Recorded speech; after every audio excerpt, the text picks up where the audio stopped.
오늘은 조선의 킹메이커들, 왕을 만든 사람들입니다. 다른 이름으로 용의 등에 올라탄 사람들. 용의 등에 올라타면 어떤 마음일까요? 네.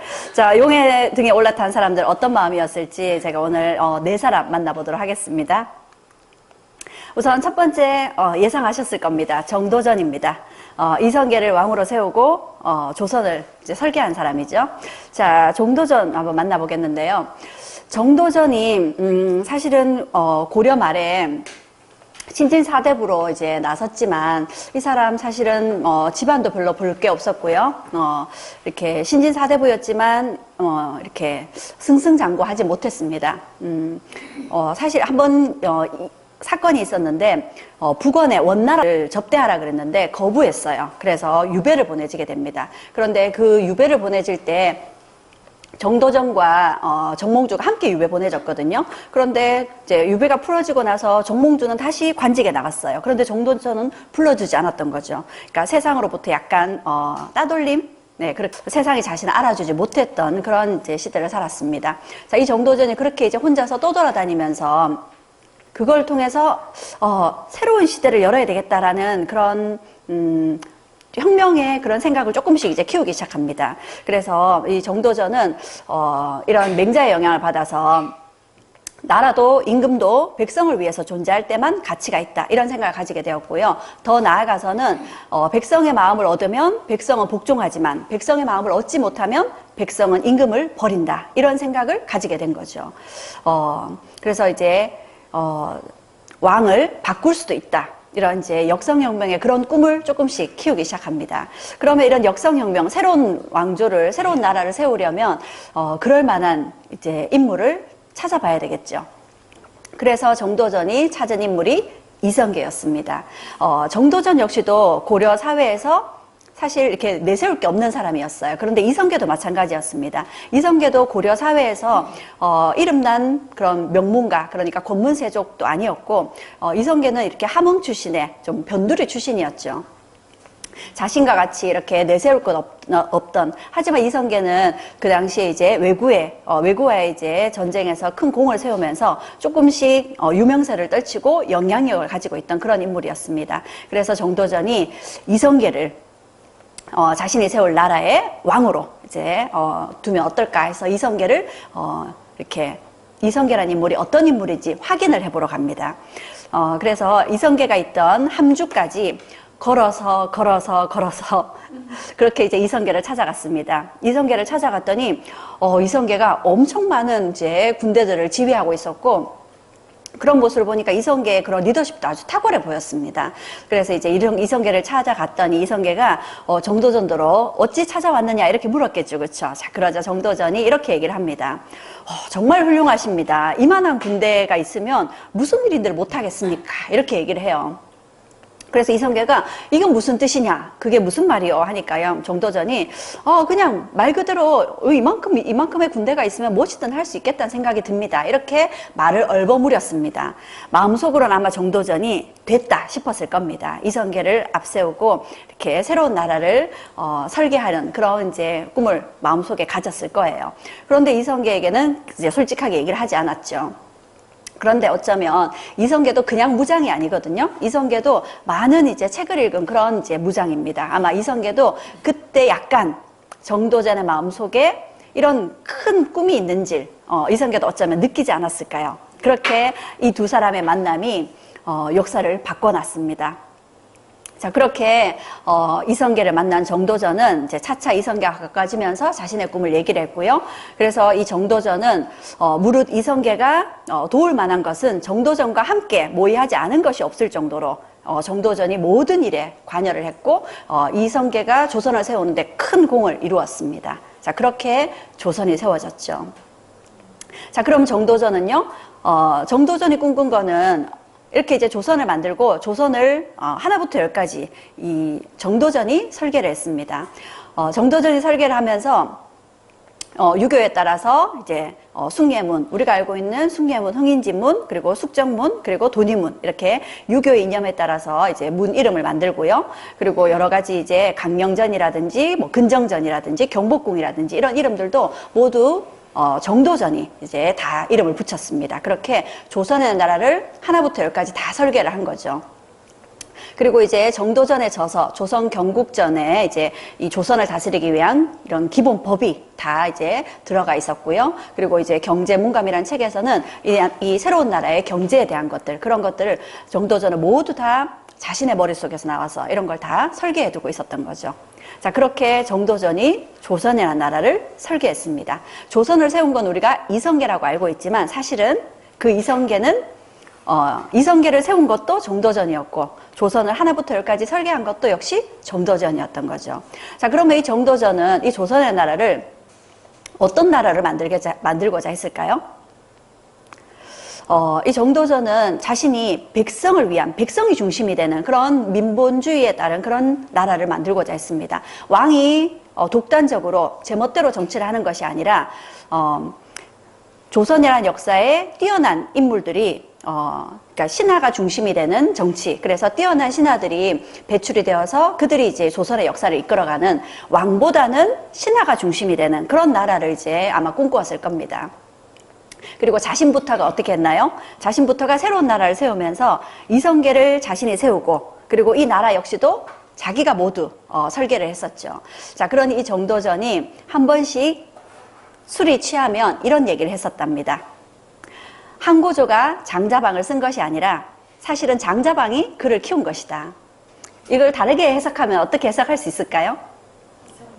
네, 자신이 이성계가 자신을 쓴 것이 아니라 자신이 이성계를 세워서 조선을 건국한 것이다, 이렇게 볼 수 있겠죠.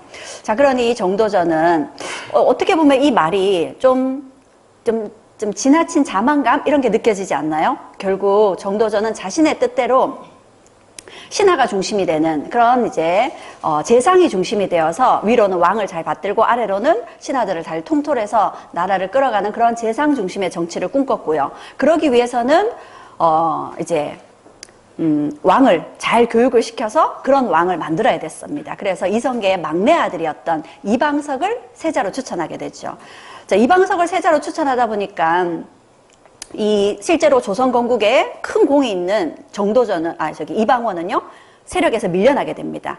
자, 그러니 이 이방원이 정몽주를 죽인 이제 그것 때문에 사실 여론이 이방원에게 좋지 않았지만 이 일 때문에 이제 실제로 조선 건국에 큰 공이 있는, 어떻게 보면 1등 공신이라고 할 수 있는 이방원이 세력에서 배제됨으로 인해서 여론이 이방원에게 좀 안타까워하는 그런 여론이 만들어지게 됩니다. 그리고 정도전이 여러 가지 당시에 명나라를 치려는 이런 요동정벌의 계획을 가지면서 이방원을 비롯한 왕자들의 사병을 다 거두어들여요. 그러면서 권력은 자신이 차지하고 이방원은, 함께 조선을 이제 세웠던 이방원은 완전히 이제 이렇게 권력에서 배제시키게 되죠. 그게 결국 이방원으로 이제 구석으로 몰리게 되고 결국 왕자의 난을 일으키게 되는고자 했던 그런 자만심이 결국 정도전으로 하여금 결국 왕자의 난 때 이방원에게 죽임을 당하고 자신이 이루어놓은 모든 거 다 잃게 됩니다. 그래서 정도전은 이후의 역사에서 조선 거의 400년 역사에서는 음험한 성격의 정도전이다, 간사한 신하였다, 세종실록에서도 정도전의 반란이다, 이렇게 정도전은 아주 부정적인 평가를 받으면서 자신이 이뤄놓은 책봉 이런 것도 모두 다 빼앗기게 됩니다. 그렇게 조선을 세웠지만 조선에서 잊혀지게 된 거죠. 그런 모습은, 그거 왜 그럴까요? 그런 모습은 아마 어쩌면 1인자로 세웠던 이성계보다 자신이 1인자를 능가하는 2인자의 지위를 가지려고 했던 것이 어쩜 자신의 이런 몰락을 초래한 것이 아닌가, 그렇게 보여집니다. 자, 다행히 정도전에 대해서는 400여 년이 지나서 고종 때 와서 다시 공신 책봉이 내려지게 되고요, 명예회복이 이루어지게 됩니다. 그래서 지금은 정도전에 대한 좀 다른 평가가 나오고 있습니다. 자, 두 번째로 용의 등의 킹메이커 하륜입니다. 우리가 정도전은 많이 알고 있는데 하륜은 그에 비해서는 좀 덜 알려져 있죠. 자, 하륜이 어떻게 이제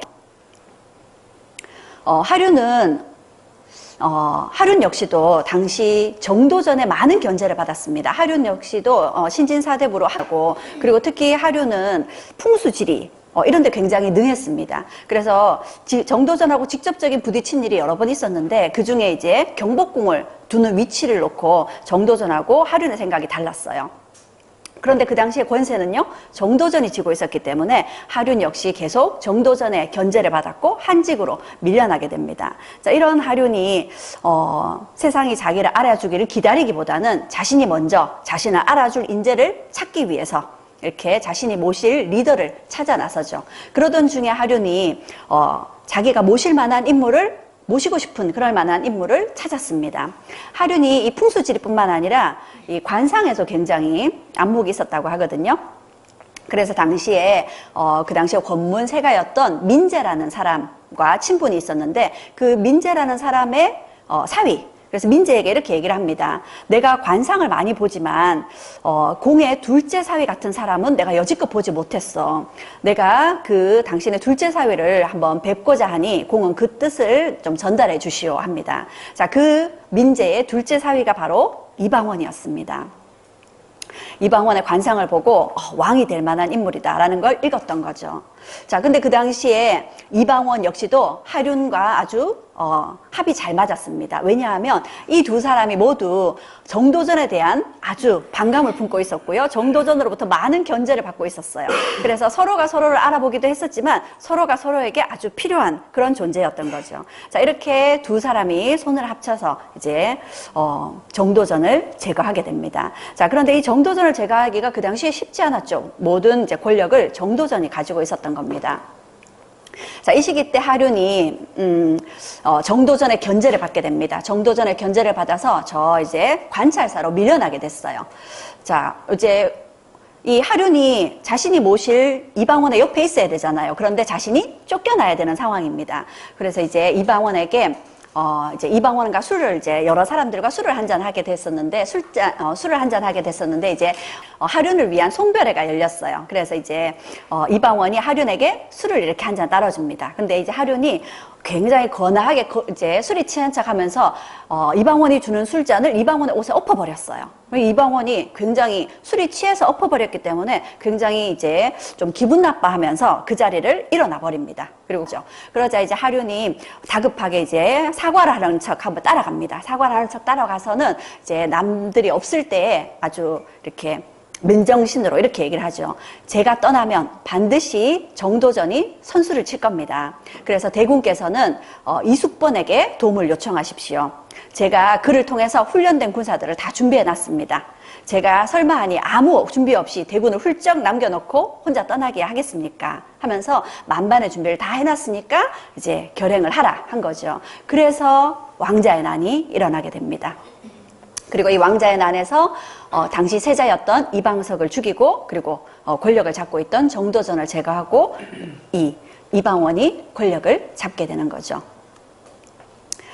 자, 이렇게 이방원이 이제 형제를 죽이고 권력을 잡았습니다. 그러니 이성계는 이 이방원을 굉장히 못마땅하게 여겼겠죠. 결국 이성계는 이제 왕위를 둘째 아들에게 넘겨주고 떠납니다. 그리고 이 둘째 형님에게 이방원이 왕위를 양위 받았어요. 그렇게 이제 태종이 됩니다. 드디어 이방원이 태종으로 왕위에 등극하게 되죠. 하지만 이게 왕위에 오른 그런 정통성이 좀 부족할 수밖에 없죠. 그래서 어떻게든지 함흥으로 떠난 아버지 이성계를 모셔와서 왕으로서 옥새도 넘겨받고 인정을 받고 싶었습니다. 그래서 여러 번 아버지에게 사람을 보내어서 아버지를 모셔오기를 한 거죠. 못 이기는 척 결국 이제 부모가 자식을 용서해야죠. 결국 이성계가 돌아옵니다. 근데 이성계가 이제 돌아온다는 소식에 태종은 기뻐서 이제 들뜬 마음에 아버지를 마중 나가기를 합니다. 자, 그때 하륜이 이렇게 얘기를 합니다. 상황의 노여움이 아직 다 풀어지지 않았을 것이니 모든 일을 염려하지 않을 수 없습니다. 이제 이방원 태종이 마중을 나가게 될 테니까 이제 햇볕을 가리기 위한 그늘막을 치게 되겠죠. 그 그늘막을 칠 때 받치는 기둥을 의당 큰 나무로 기둥을 쓰겠습니다. 그러는 거예요. 그래서 태종은 뭐 그럴 것까지 있겠느냐 싶어서 이제 기쁜 마음에 아버지를 마중 나갔습니다. 그리고 아버지의 모습이 보이자 한달음에 아버지 가까이 보이는 순간 활을 겨눕니다. 아들에게 활을 겨눠요. 태종이 깜짝 놀라서 숨을 곳이요? 그렇죠. 그 기둥 뒤에, 예, 이 차이를 바치는 기둥 뒤에 숨어서 이성계의 화살을, 태조 이성계의 화살을 막을 수 있었다고 합니다. 하륜이 이런 것까지 다 예측해서 이제 태종의 목숨을 구해준 거죠. 자, 이렇게 이성계가 아주 노여운 표정으로 이방원을 향해서 활을 쐈습니다. 그리고는 가까이 와서는 허허허 웃으면서 하늘이 시키는 것이다, 이렇게 얘기를 했답니다. 자, 그리고는 이제 네가 원하는 것이 이것이지 하면서 옥새를 넘겨줬대요. 자, 그리고 아버지와 이제 식사와 술을 하면서 아버지에게 태종이 이제 태조에게 술을 한 잔 올립니다. 그때도 하륜이 이렇게 얘기를 합니다. 술을 따라서 직접 들이지 마시고 내시를 통해서 들이세요, 그러더랍니다. 그래서 이제 술을 받아서 내시를 통해서 이제 태조에게 올렸답니다. 자, 그러자 태조가 그 술잔을 마시고는 옷자락 안에서 철퇴를 꺼내더랍니다. 철퇴를 꺼내놓고 허허허 웃으면서 이 또한 하늘이 시키는 일이다. 그러니 하륜이 염려했던 대로 진짜 상황의 노여움이 풀어지진 않았던 거죠. 그리고 꾸짖으면서 이제 마지못해 아들을 용서한 겁니다. 그래서 이성계가 활을 쐈던 곳이다 해서 이곳에 만들어진 다리를 살고지 다리라고 부릅니다. 자, 이렇게 하륜은 자신이 모든 것을 다 이렇게 계획해서 자신이 모시는 이방원을 태종으로 만들었고요. 그리고 이 태종에게 또 목숨을 이렇게 이제 또 구해주기도 했습니다. 그래서 이런 걸 두고 사람들은 하륜을 일컬어서 이방원의 태종의 장자방이다, 이렇게 얘기를 하죠. 그래서도 왕을 모시는 신하로서 왕의 마음을 정말 잘 헤아려줬다고 합니다. 어떤 일이 있었냐면요, 태종이 이제 짐짓 아들에게 양위를 하겠다라고 발표합니다. 조선의 왕들은 가끔씩 이렇게 투정을 했습니다. 신하들이 얼마나 나에게 충성심을 가지고 있느냐, 이걸 실험해 보기도 하고요. 그래서 태종이 양위를 하겠다라고 얘기를 했는데 신하들이 당연히 반대하겠죠. 자, 그래서 태종이 단번에 한 번 반대한다고 해서 이렇게 또 없었던 것처럼 할 수 없죠. 그래서 태종이 신하들에게 그러면 내가 언제 선의할 수 있겠나, 언제가 돼야 내가 이제 왕위를 넘겨줄 수 있겠냐, 이렇게 얘기를 합니다. 자, 그러자 당시 태종과 함께 최측근이었던 태종의 하륜과 함께 최측근이었던 이숙본이라는 사람이 이렇게 얘기를 합니다. 태종께 사람의 나이가 50이 되어야 혈기가 쇠하니 나이비 50이 되기를 기다려도 늦지 않으실 겁니다, 이렇게 얘기를 해요. 그 말은요, 50이 되면 선의하십시오, 이 얘기죠. 이 얘기에 짐짓 태종은요, 마음이 상했어요.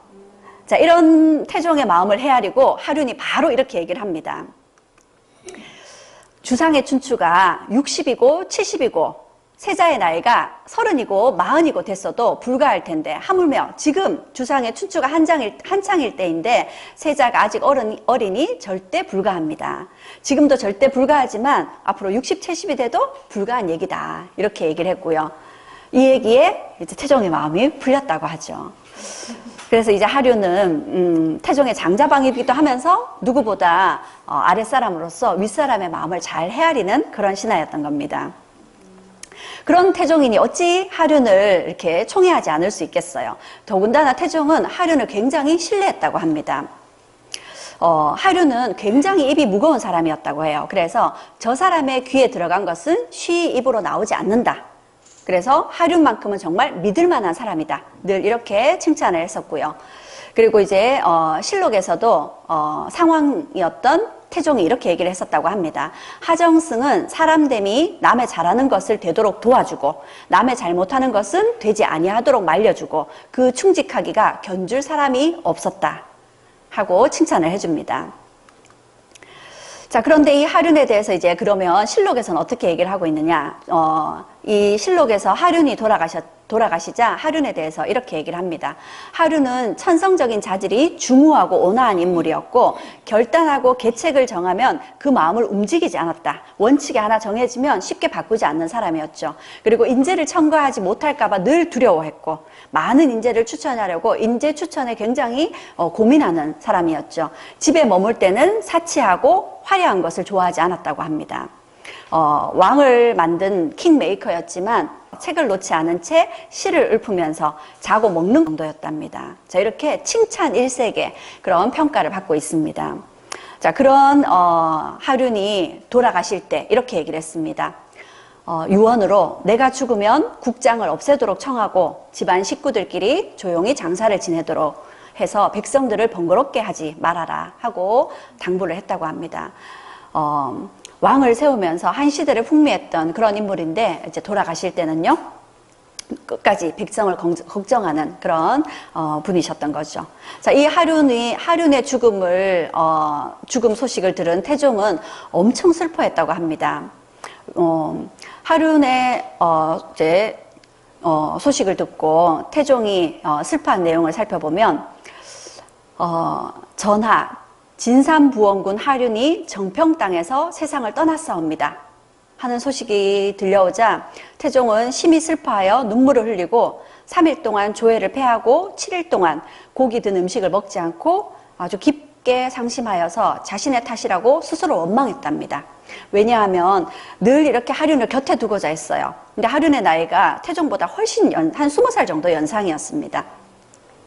그러니 이제 이 시기 때 이제 하륜은 벌써 나이가 70이 되었던 거죠. 그래서 그만 은퇴를 하고 싶다라고 이제 퇴직을 하겠다고 이제 얘기를 했는데 그냥 좀 선대왕들의 무덤을 돌면서 한번 이제 유람을 갔다 오면서 이제 바람을 좀 쐬고 돌아오시오 하고 보냈던 거죠. 그런데 그 길에서 그만 함경도에서 돌아가셨던 겁니다.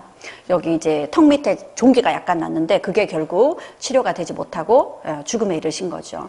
그런 모습을 보면서 자신이 하륜을 죽게 한 것이다 이렇게 스스로를 탓할 정도로 하륜의 죽음을 슬퍼했다고 합니다. 자, 자신을 누구보다 잘 마음을 헤아려줬던 하륜을 잃었으니 태종의 슬픔이 굉장히 컸을 겁니다. 그러면서 이제 조정의 대사를 염려하며 얼굴색이 변하지 않고 나라를 반석에 올려놓을 인물을 어디서 바라겠는가 이렇게 한탄을 했다고 합니다. 자, 이렇게 하륜의 이야기를 살펴봤고요. 그리고 그 다음은요, 세조를 만든 한명회입니다. 이 시기 이제 세조가 되기 전에 수양대군이었죠. 자, 이 수양대군은 동생 안평대군과 많이 비교를 당했습니다. 이 수양대군은 세종의 둘째 아들이죠. 안평대군은 시나 그림 이런 데 굉장히 능하고 사람이 이렇게 성격이 좋아서 여러 사람들이랑 잘 어울려서 안평대군 주위에는 늘 사람이 많았답니다. 그런데 반해서 수양대군은 약간 이렇게 무인 기질이 있어서 이렇게 안평대군하고 여러 가지로 많이 비교됐다고 하죠. 근데 이 시기 때 이제 문종이 재위 2년여 만에 갑자기 돌아가시게 되고 어린 단종이 12살에 왕위에 올랐습니다. 이 12살의 단종을 이제 옆에서 당시에 황보인과 김종서가 정치를 도와주죠. 황보인과 김종서가 정치를 도와주면서 단종에게 왕으로서 사람들을 임명할 때 후보자에 이렇게 노란색으로 표시를 해둡니다. 그러면 이거 보고 단종이 임명을 하는 거죠. 그러면 이 정치는요, 사실 단종이 하는 것처럼 보이지만 뒤에 김종서와 황보인이 정치를 주도하고 있는 거였습니다. 자, 이런 상황일 때 김종서와 황보인과 또 결국 수양대군은요 완전히 뒷전으로 밀려나거나 정치적인 이렇게 보복을 당하게 될 수 있겠죠. 자, 그러던 상황에서 이 수양대군 곁에 한명회가 찾아온 겁니다. 자, 한명회는 수양대군에게 이렇게 얘기를 합니다. 당시 한명회는 집안은 좋은 집안 출신이었는데 여러 번 과거에 낙방하면서 출사를 하지 못하고 있었어요. 겨우 한직을 하나 얻었는데 그게 경덕궁의 궁직이었습니다. 경덕궁의 군직이었는데 자신의 친구 소개로 이제 수양대군을 만나게 돼요. 그리고 이 수양대군에게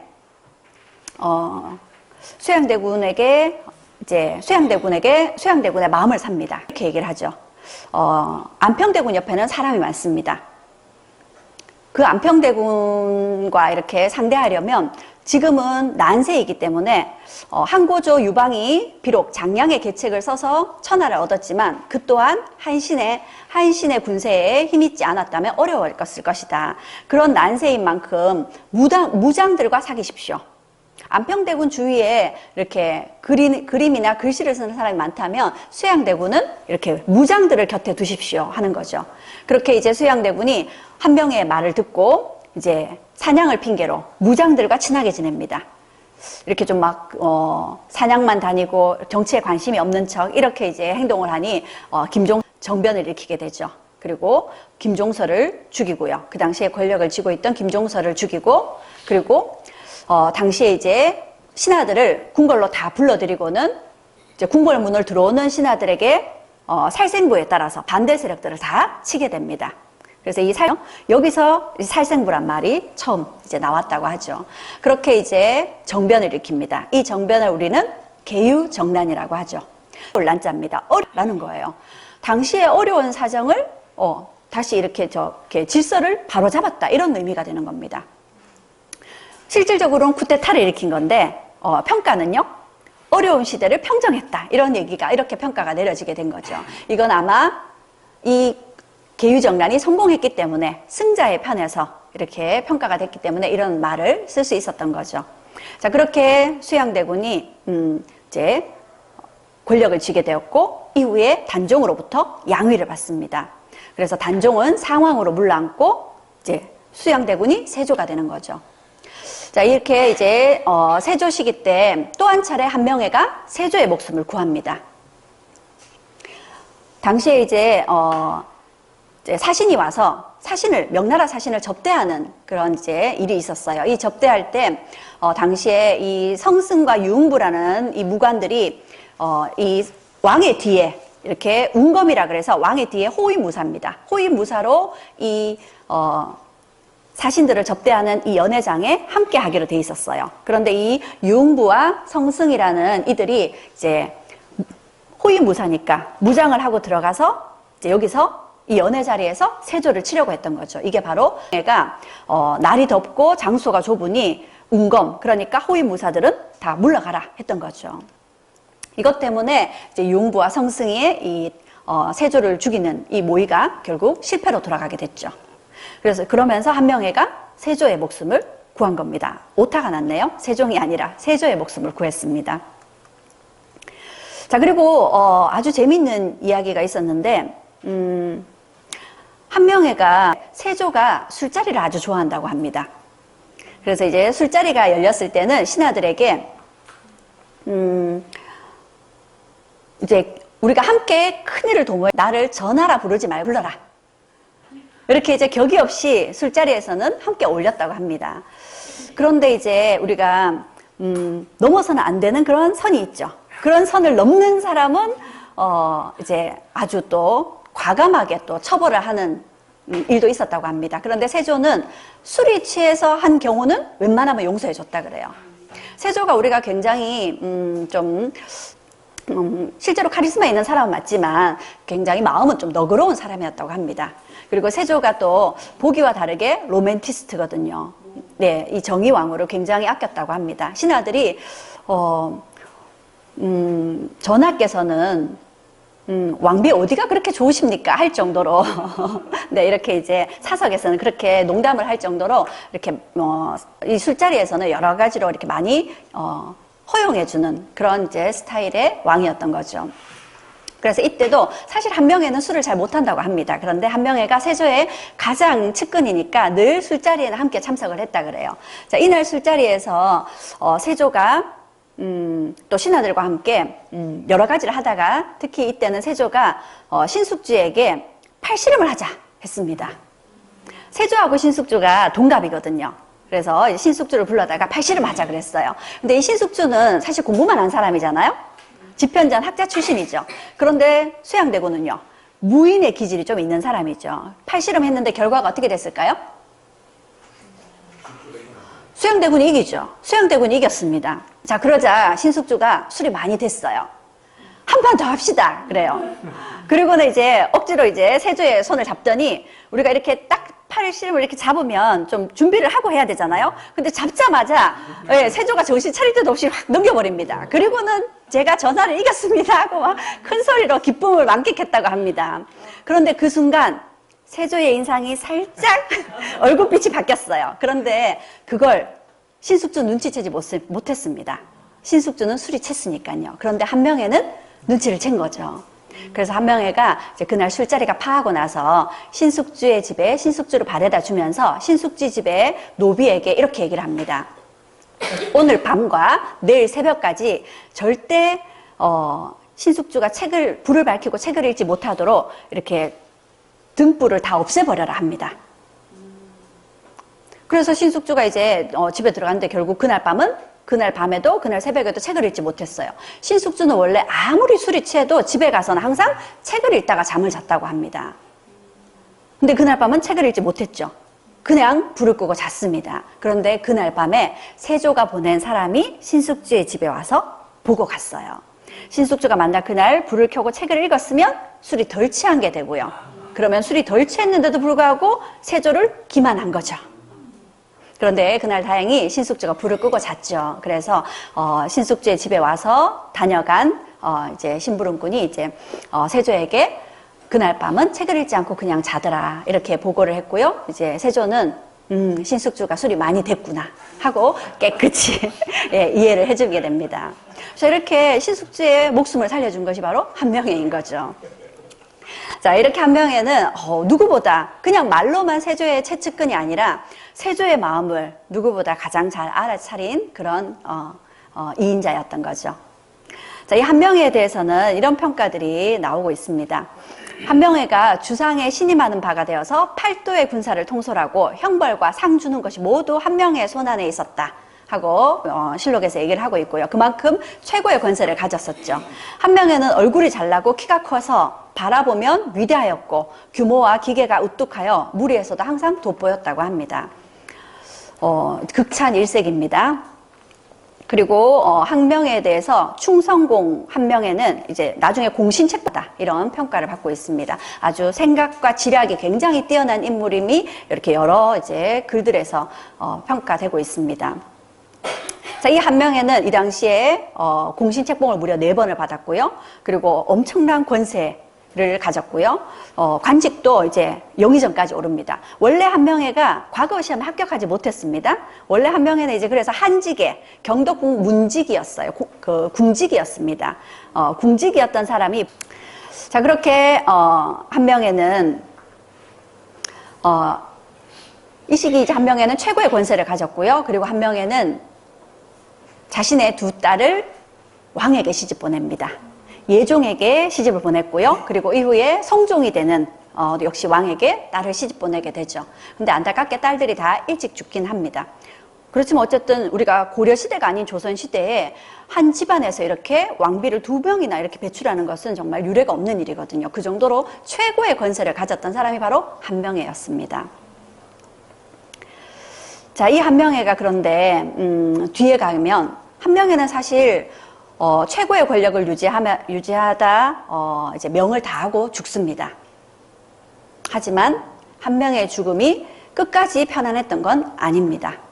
나중에 성종의 아들이었던 연산군이 자신의 어머니 폐비윤씨 사건을 빌미로 갑자사화를 일으켰을 때 한명회가 보복을 당합니다. 왜냐하면 한명회가 성종의 한명회의 딸이 성종의 첫 번째 부인이었거든요. 그리고 일찍 죽게 되면서 2번째 부인이 폐비윤씨였어요. 그래서 이 한명회는 이 폐비윤씨를 얻었고 결국 폐비윤씨가 폐위되는데 한명회 역시도 일조했던 겁니다. 그 때문에 연산군으로부터 보복을 당하게 되죠. 이미 한명회는 이승 사람이 아니었음에도 불구하고 부관 참시 관을 열어서 다시 목을 치는 그런 이제 자, 4번째는 신숙주. 역시 세조의 오른팔이었던 인물인데요. 이 신숙주는 사실 집현전 출신의 학자였습니다. 하지만 집현전에서도 굉장히 이름난 학자였죠. 그래서 많은 사람들이 신숙주를 자신의 편으로 만들려고 애를 썼습니다. 수양대군도 그랬고요. 안평대군도 그랬고요. 그런데 이 수양대군이 먼저 신숙주를 이제 불러들이게 됩니다. 어떻게 해요? 당시 수양대군에게 한명회가 명나라로 가는 이제 사신사로 자원하라고 합니다. 당시에 단종이 왕위에 올랐고 단종의 왕위 즉위를 허락받는 이제 사신으로 명나라에 이렇게 가게 되죠. 수양대군이 내가 이제 왕가의 사람으로서 이 정도는 내가 해야 되지 않겠느냐 하고 자신이 직접 자진해서 사신으로 명나라를 가게 됩니다. 그렇게 이 두 사람이 그러면서 신숙주를 데려가겠다고 한 거죠. 신숙주가 당시에 학식도 풍부하지만 신숙주가 외국어가 굉장히 뛰어납니다. 그래서 외교적인 아주 탁월한 능력을 가지고 있었거든요. 그래서 신숙주를 데려가겠다고 하고 이 두 사람이 함께 사신으로 명나라를 떠납니다. 명나라로 가는 길이 쉬운 길이 아니에요. 사신으로 한번 다녀오는 길은 죽을 고생을 함께 하고 오는, 그래서 사신으로 함께 다녀온 사람들 사이에서는 일종의 전우회 같은 이런 끈끈한 그런 게 생깁니다. 근데 이 두 사람이 같이 갔다 왔으니, 그전에는 별로 친하지 않던 관계였지만 사신으로 함께 갔다 오면서 아주 끈끈한 관계가 된 거죠. 그리고 신숙주는 수양대군을 직접 옆에서 겪어보니까 자기가 생각했던 것보다 훨씬 호방하고, 그리고 굉장히 인품도 훌륭하고, 자신이 몰랐던 그런 진면목을 이제 함께 지내면서 보게 된 거죠. 그러면서 신숙주 역시도 수양대군에게 좀 이제 매료되기 시작합니다. 그리고 수양대군은요, 당연히 신숙주를 자기 사람으로 만들려고 애를 썼고, 그렇게 이제 조금씩 신숙주의 마음을 열게 만든 거죠. 자, 그렇게 두 사람이 함께 명나라를 다녀오면서 이 두 사람이 의기투합하게 됩니다. 그리고 이 두 사람은 명나라에서 명나라의 영락제 무덤을 함께 찾았습니다. 이 명락제 무덤을 함께 찾았는데, 이 영락제가 누구냐면 명나라의 세 번째 황제예요. 명나라를 세운 사람이 주원장입니다. 근데 이 주원장이 맏아들에게 왕위를 넘겨주려고 했는데 이 맏아들이 먼저 죽어요. 그래서 맏아들의 넘겨주게 됩니다. 그래서 이대왕이 이 주원장의 손자였던 건문제가 왕위에 오르게 돼요. 근데 이 주원장이 이 명나라를 건국하고 나서 이제 원나라 몽골 세력들을 견제하기 위해서 국경 지역에 왕자들에게 군대를 줘서 국경 지역을 다 이렇게 지키도록 했습니다. 그래서 당시에 영락제는 연왕이란 이름으로 북경 지역에 그래서 이제 군대를 주둔하고 그 지역에 이제 세력을 형성하고 있었죠. 그런데 이 조카였던, 그러니까 영락제의 조카였던 건문제가 들을 가지고 국경 지역에 세력을 형성하고 있는 삼촌들이 이제 자기에게는 굉장히 위협적이었어요. 그래서 삼촌들을 견제하려다가 결국 영락제에게 반격을 당한 겁니다. 그래서 영락제가 이제 수도로 쳐들어가서 이제 권력을 잡고 건문제를 죽이려 했지만, 사실 건문제는 궁궐이 불타버리면서 죽었다는 얘기도 있고, 어쨌든 시신은 찾지 못했지만 어쨌든 이렇게 영락제가 권력을 가지게 되고 명나라의 3대 왕으로 황제로 즉위하게 됩니다.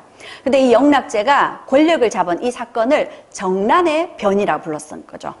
그러니까 난리를, 어려운 시대를 평정했다, 이런 이름을 누가 먼저 붙였느냐? 영락제가 먼저 붙였습니다.